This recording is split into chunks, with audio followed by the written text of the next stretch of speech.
Assalamualaikum warahmatullahi wabarakatuh. Waalaikumsalam warahmatullahi wabarakatuh. Alhamdulillah rabbil alamin. Wa bihi nasta'inu ala umuri dunya waddin. Wassalatu wassalamu ala asrofil anbiya'i wal mursalin wa ala alihi wa sahbihi wa man tabi'ahum bi ihsanin ila yaumiddin, amma ba'd. Bapak-bapak, ibu-ibu jamaah kajian Rahimani wa Rahimakumullah. Alhamdulillah, tidak henti-hentinya marilah kita senantiasa memanjatkan puji dan syukur kehadirat Allah Subhanahu wa taala atas segala limpahan karunia dan nikmatnya kepada kita semuanya. Salawat dan salam semoga senantiasa tercurah kepada Nabi akhir zaman, Nabi Muhammad sallallahu alaihi wasallam, juga kepada keluarganya, para sahabatnya, dan seluruh umatnya yang senantiasa setia mengikuti tuntunannya hingga akhir zaman nanti. Ini kamera Ikhwani wa akhwati fillah, rahimani wa kamera depan ini. rahimakumullah. Sebagaimana kita sampaikan di sesi yang pertama, bahwasanya kita akan bacakan beberapa dalil dari Al-Quran maupun dari hadis Nabi SAW yang menjelaskan tentang adanya nikmat kubur. Di sini penulis tidak menyampaikan banyak dalil, namun hanya menyampaikan beberapa saja. Di antaranya yaitu surat Al-Baqarah ayat 154, kemudian surat Ali Imran ayat 169 dan 170. Di dalam surat Al-Baqarah ayat 154, Allah Subhanahu wa taala berfirman, "Wala taqulu liman yuqtalu fi sabilillahi amwatun bal ahya'u walakin la tash'urun." Dan janganlah kamu mengatakan terhadap orang-orang yang gugur di jalan Allah itu bahwasanya mereka itu mati. Bahkan sebenarnya mereka itu hidup, tetapi kamu tidak menyadarinya. Kemudian dalam surat Ali Imran 169 dan 70-nya, Allah Subhanahu wa taala berfirman yang artinya, janganlah kamu mengira bahwa orang-orang yang gugur di jalan Allah itu mati. Bahkan mereka itu hidup di sisi Tuhannya dengan mendapat rezeki. Mereka dalam keadaan gembira disebabkan karunia Allah yang diberikannya kepada mereka. Dan mereka bergirang hati terhadap orang-orang yang masih ditinggal di belakang yang belum menyusul mereka, bahwa tidak ada kekhawatiran terhadap mereka dan tidak pula mereka bersedih hati. Terus kemudian penulis mengatakan, dua ayat ini adalah dalil jelas tentang nikmat kubur, yang mana orang-orang yang gugur di jalan Allah, mereka mendapatkan rezeki dan kegembiraan, karunia dari Allah Subhanahu wa taala. Hal ini karena konteks kedua ayat di atas sedang berbicara tentang alam sebelum hari kiamat, yaitu alam barzakh. Itu penjelasan dari penulis ini. Kemudian di dalam hadis Nabi SAW bersabda, "Innama nasamatul muslimi khairun ya'luqu bisajaril jannati hatta yurji'ahu Allahu tabaraka wa ta'ala ila jasadihi yawma yab'asun." Roh seorang muslim akan terbang lalu bertengger di pohon surga sampai Allah mengembalikannya ke jasadnya pada hari dibangkitkan nanti. Kemudian dalam hadis yang lain, hadis yang pertama ini hadis riwayat Imam Ahmad. Kemudian dalam hadis yang lain Rasulullah bersabda bahwasanya ruh mereka berada di dalam rongga burung hijau yang mempunyai banyak pelita yang bergantung di arsy. Ia dapat keluar masuk surga sesuai hati, kemudian beristirahat lagi di pelita-pelita itu. Kemudian roh mereka menengok mereka seraya berkata, apakah kalian menginginkan sesuatu? Maka mereka menjawab, apalagi yang kami inginkan, kalau kami sudah dapat keluar masuk ke surga sesuka hati kami. Lalu Allah terus mengulangi pertanyaan itu hingga 3 kali. Ketika mereka melihat kalau mereka tidak akan ditinggalkan sebelum menjawab pertanyaan itu, maka mereka pun mengatakan, duhai roh kami menginginkan roh kami dikembalikan lagi ke jasad kami, hingga kami dapat berperang lagi di jalanmu untuk kesekian kalinya. Kemudian penulis mengatakan 2 hadis ini menjelaskan tentang kondisi orang-orang yang gugur di jalan Allah. Mereka telah merasakan kenikmatan sebelum hari kiamat ditegakkan. Jasad mereka dikubur, akan tetapi ruh mereka di dalam surga. Pada saat itu ruh mereka masih berkaitan dengan jasad mereka, sebagaimana wallahu a'lam, hanya Allah yang maha mengetahui. Maksudnya bagaimananya ya, bagaimananya hal tersebut terjadi itu hanya Allah yang maha mengetahui. Di sini penulis mencukupkan dengan dua ayat Al-Quran tadi dan 2 hadis yang menunjukkan bahwasanya nikmat kubur itu betul-betul ada.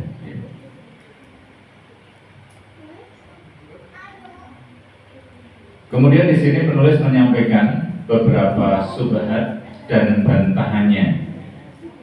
Beberapa syubhat dan bantahannya terhadap penolakan azab kubur. Penulis berkata, sebagian kelompok dari kaum muslimin seperti sebagian Khawarij, kemudian sebagian Mu'tazilah, dan juga sebagian orang di zaman sekarang menolak azab kubur. Hal ini terjadi karena ada syubhat yang menempel pada pikiran mereka. Di antara syubhat-syubhat tersebut, yang pertama adalah hadis-hadis tentang azab kubur adalah hadis ahad. Ini sebagian syubhat, sehingga sebagian kelompok itu menolak adanya azab kubur karena mereka menganggap hadis ahad itu tidak bisa digunakan dalam permasalahan akidah. Sedangkan adanya azab kubur, adanya nikmat kubur itu berkaitan dengan masalah akidah. Maka bagaimana bantahannya? Penulis mengatakan ini merupakan kejahilan mereka. Jadi kalau mereka mengatakan hadis-hadis tentang azab kubur itu adalah hadis ahad, ini menunjukkan kebodohan mereka. Yang benar hadisnya adalah hadis mutawatir. Karena apa? Tadi di awal sudah dikatakan lebih dari 30 sahabat yang meriwayatkan hadis tentang azab kubur. Itu bantahan yang pertama. Kalau mereka katakan hadis tentang azab kubur itu adalah hadis ahad, maka dikatakan bahwasanya sesungguhnya yang benar itu hadis mutawatir. Karena dikatakan di sini yang meriwayatkan hadis-hadis tentang adanya azab kubur itu lebih dari 30 sahabat. Kemudian syubhat yang kedua, yaitu perkataan mereka, kita sering membuka kuburan, namun kita tidak pernah melihat kondisi mayat yang bermacam-macam. Ini adalah syubhat yang kedua. Mereka katakan kita sering menggali kubur, membongkar, namun kita dapati kondisi mayat itu sama saja, tidak ada bekas mendapatkan siksaan. Maka bantahannya dikatakan penulis di sini telah lalu penjelasan bahwa alam barzakh tidak bisa dikiaskan dengan alam dunia. Jadi alam kubur itu berbeda dengan alam dunia, beda. Kemudian apa yang Anda lihat ketika membuka kuburan adalah alam dunia. Jadi ketika kita membongkar kuburan, yang kita lihat di situ itu bukan alam kubur, tapi itu kuburan. Yang kuburan sendiri itu termasuk alam dunia. Sedangkan azab dan nikmat kubur itu di alam barzakh yang merupakan alam gaib, bukan di alam dunia. Karenanya jika azab dan nikmat kubur ditampakkan, maka tidak ada lagi kegaiban dari alam barzakh.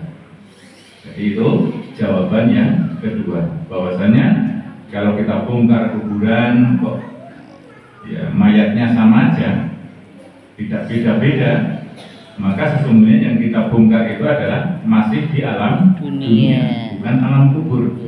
Sedangkan alam kubur berbeda dengan alam dunia. Alam kubur termasuk alam gaib yang tidak nampak.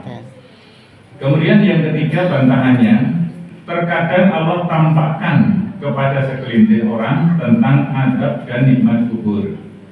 Hal ini disebutkan oleh Imam Ibnu Taimiyah rahimahullah ta'ala di dalam kitabnya Majmu' Fatawa, ya, yaitu di jilid ke-24 halaman 376 dan jilid yang kelima halaman 525. Jadi terkadang memang Allah tampakkan sebagian dari azab kubur ataupun nikmat kubur itu kepada sebagian hambanya, sebagian manusia. Itu kadang memang ditampakkan.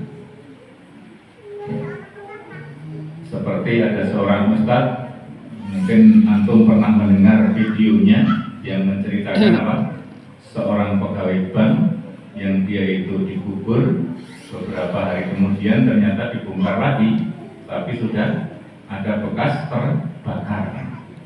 Itu kadang-kadang Allah menampakkan sebagian azab kubur itu kepada sebagian hamba-hambanya. Kemudian yang ketiga, yaitu Allah Subhanahu wa taala berfirman, la yadukuna fihal mauta illal mauta ula. Mereka para penghuni surga tidak akan merasakan mati di dalamnya kecuali mati di dunia. Jika ada alam barzakh, berarti roh hidup di alam tersebut. Dan ketika ditiupkan sangkakala, berarti roh mati untuk kedua kalinya. Padahal Allah menyebutkan di dalam ayat di atas bahwa kematian hanya dirasakan sekali saja, yaitu kematian tatkala di alam dunia. Ini menunjukkan tidak ada azab kubur. Ini subhat. Nah, subhat tapi dengan membawa ayat, yaitu dalam surat At-Dukhan ayat 56. Yaitu Allah mengatakan mereka penghuni surga tidak akan merasakan mati di dalamnya kecuali mati di dunia. Kemudian orang-orang yang mengingkari adanya azab kubur, kalau ada azab kubur berarti ada kehidupan di dalam alam barzakh. Dan ketika ditiupkan sangkakala terjadinya hari kiamat nanti, berarti ada kematian yang kedua kalinya, yaitu kematian di dunia, kemudian kematian di alam kubur. Itu menurut mereka yang membawakan subhat ini. Kemudian padahal Allah menyebutkan dalam ayat itu kematian itu hanya dirasakan satu kali saja, yaitu di dunia ini. Apa bantahannya? Penulis mengatakan untuk membantah subhat ini, beliau mengatakan kematian yang dimaksud pada ayat di atas adalah kematian di alam nyata, yaitu kematian dalam artian roh lepas dari jasad, bukan kematian seperti di dalam barzakh ataupun di alam tidur yang mana jasad masih bersama roh. Kematian roh terlepas dari jasad secara totalitas itulah yang tidak akan terulang, tidak akan dirasakan oleh seseorang kecuali di dunia saja. Itu bantahannya seperti itu. Kemudian yang keempat, Allah berfirman, qalu ya wailana man ba'atsana min marqadina hada. Mereka berkata, aduhai celakalah kami. Siapakah yang membangkitkan kami dari tempat tidur kami, yaitu dari kuburan. Dalam surat apa, Pak? Yasin. Yasin ya. Ya. Dalam surat Yasin ayat ke-52. Ya. Ayat ini menunjukkan bahwa setelah kematian dunia tidak ada lagi kejadian apapun, sebab seluruh manusia sedang tidur. Ini menurut pemahaman orang yang membawa subhat ini. Ya. Kemudian baru dibangkitkan lagi saat hari kiamat ditegakkan. Karena seperti orang di alam barzah itu seperti orang tidur, kata mereka. Bagaimana bantahannya?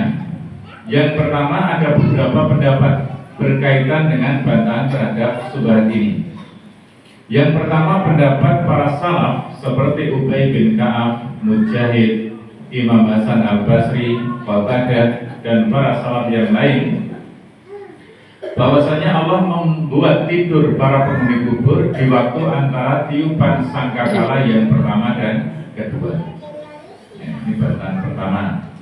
Allah membuat tidur para penghuni kubur itu di waktu antara tiupan sangkakala pertama dan kedua. Kemudian yang kedua, tidur hanyalah sebuah kata kiasan. Maksudnya adalah kedahsyatan hari kiamat beserta siksaan yang akan mereka dapatkan di neraka menjadi siksaan kubur yang mereka rasakan menjadi ringan, hanya seperti sebuah tidur. Ya, gitu. Jadi tidur hanya sebagai kiasan. Yang di sini bisa dimaksudkan adalah tentang dahsyatnya siksa di hari kiamat kelak, sehingga siksa kubur yang dirasakan oleh orang-orang yang mendapatkan siksa kubur itu dikiaskan seperti tidur, yaitu lebih ringan daripada siksa yang akan didapat nanti di hari kiamat. Kemudian bantahan yang ketiga, lafal marqadina, tidur kami, benar-benar ungkapan tentang kondisi orang yang terbaring di kuburnya. Jadi keadaan orang yang dikubur itu dalam kondisi terbaring. Kemudian keempat, orang-orang dalam alam barzah mirip dengan alam mimpi yang tidak merasakan zaman. Terkadang seorang tidur dalam waktu yang lama, akan karena mimpi dia merasa bahwa tidurnya hanya sesaat, seperti kisah dalam surat Al-Kahfi, yaitu ayat ke-25, yang artinya dan mereka tinggal dalam gua mereka 300 tahun dan ditambah 9 tahun. Tidur 300 tahun tapi terasa hanya beberapa waktu saja. Allah membuat tidur Ashabul Kahfi tidur selama 309 tahun. Akan tetapi ketika bangun, mereka saling bertanya berapa lama mereka telah tidur.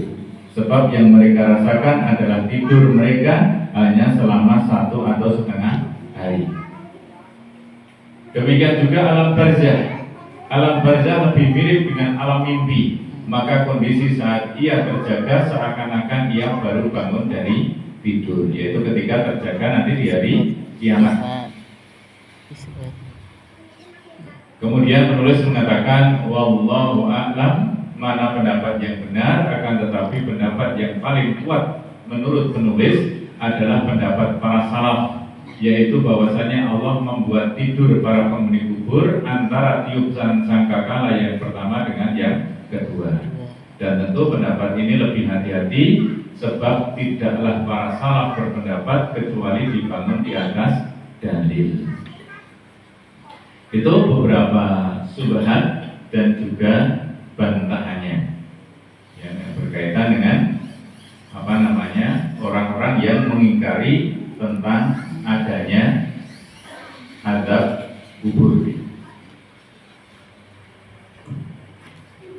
Kemudian di sini akan masuk permasalahan seputar adab kubur. Ada beberapa permasalahan yang disampaikan penulis. Yang pertama, apakah adab kubur mengenai ruh saja atau jasad saja, atau ruh dan jasad? Ini saya bacakan apa adanya saja, karena ini permasalahan yang rumit. Maka orang-orang yang berpendapat bahwa adab kubur hanya berkaitan dengan ruh saja berdalil dengan akal. Mereka mengatakan orang-orang yang mati karena dimakan oleh binatang buas atau karena terbakar jasad mereka hilang sehingga tidak dikubur. Hal ini mengharuskan bahwa adab kubur hanya mengenai ruh saja. Yaitu orang-orang ini berpendapat dengan akalnya. Maka pendapat yang paling benar dalam masalah ini adalah adab kubur mengenai ruh dan jasad. Dalilnya adalah hadis Nabi sallallahu alaihi wasallam, "Fatu'adu ruhuhu fi jasadihi," maka ruh dikembalikan kepada jasadnya. Kemudian Rasulullah juga bersabda, "Al-abdu idza wudi'a fi qabrihi wa tuliya wa dhahaba askabuhu hatta innahu la yasma'u far'ani alihim atahu malakani fa'aqadahu." Seorang hamba jika diletakkan di kuburannya, lalu para pelayat, yaitu orang yang mengantarkan ke kuburan itu, meninggalkannya dan telah pergi saudara-saudaranya, bahkan ia mendengar suara sandal mereka ketika meninggalkan dirinya, maka datanglah dua malaikat lalu mendudukannya. Sabda Nabi sallallahu alaihi wasallam mendudukannya sangat jelas berkaitan dengan jasad. Adapun mengenai hilangnya jasad, maka itu adalah hal gaib. Bagaimana tentang adab kubur mengenai ruh dan jasad yang hilang, maka itu urusan Allah. Yang jelas hukum asal pada adab kubur adalah mengenai ruh dan jasad sebagaimana disebutkan pada hadis di atas. Adapun jika memang dalam kondisi ruh tidak bersambung dengan badan, maka ruh akan tetap merasakan nikmat atau adab. Sebagaimana dalil menunjukkan bahwa terkadang ruh merasakan nikmat secara sendirian tanpa jasad. Rasulullah SAW bersabda, "Innama nasamatul muslim tayru ya'luku bisajaril jannati hatta yurji'ahu Allahu tabaraka wa ta'ala ila jasadihi yauma yab'asu." Roh orang muslim akan terbang lalu bertengger di pohon surga sampai Allah mengembalikan ke jasadnya pada hari dibangkitkannya. Kemudian dalam hadis yang lain dikatakan, roh mereka berada di dalam rongga burung hijau yang mempunyai banyak pelita yang bergantungan di aras.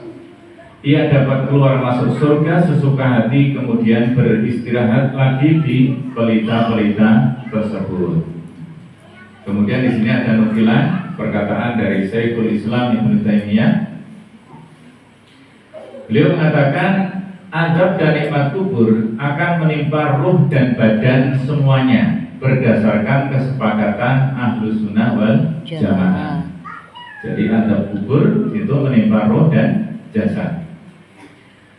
Kata beliau, ruh bisa jadi mendapatkan nikmat dan diadab secara terpisah dari badan, dan juga ruh juga bisa jadi mendapat nikmat dan adab dalam kondisi bersambung dengan badan. Di mana badan bersambung dengan ruh, maka dengan demikian kenikmatan dan adab atas ruh pada kondisi ini adalah mengenai badan dan ruh secara bersamaan. Sebagaimana ruh, nikmat dan adab atas ruh terpisah dari badan. Apakah adab dan nikmat bisa menimpa badan tanpa ruh? Ada dua pendapat yang masyhur di kalangan ahlul hadis dan sunnah dan ahlul kalam. Kemudian di sini ada catatan kaki sebagaimana dinukil Imam Ibnu Qayyim dalam kitabnya Ar-Ruh halaman 51. Demikian juga termaktub di dalam Majmu' Fatawa juz yang keempat halaman 283 dan 284. Akan tetapi yang dinukil oleh Ibnu Qayyim lebih lengkap. Kemudian penulis berkata lagi, setelah itu Ibnu Taimiyah menyebutkan pendapat yang nyeleneh. Ya, pendapat yang nyeleneh dalam permasalahan azab dan nikmat kubur terhadap ruh dan badan. Beliau berkata, dan dalam permasalahan ini mengenai azab dan nikmat, mengenai ruh dan badan, ada pendapat-pendapat nyeleneh, bukan merupakan pendapat Ahlus Sunnah wal Jamaah, dan juga bukan pendapat Ahlul Hadis. Di antaranya pendapat yang nyeleneh itu, pertama pendapat para filsuf, yaitu pendapat yang menyatakan bahwa nikmat dan azab tidak mengenai kecuali hanya ruh saja.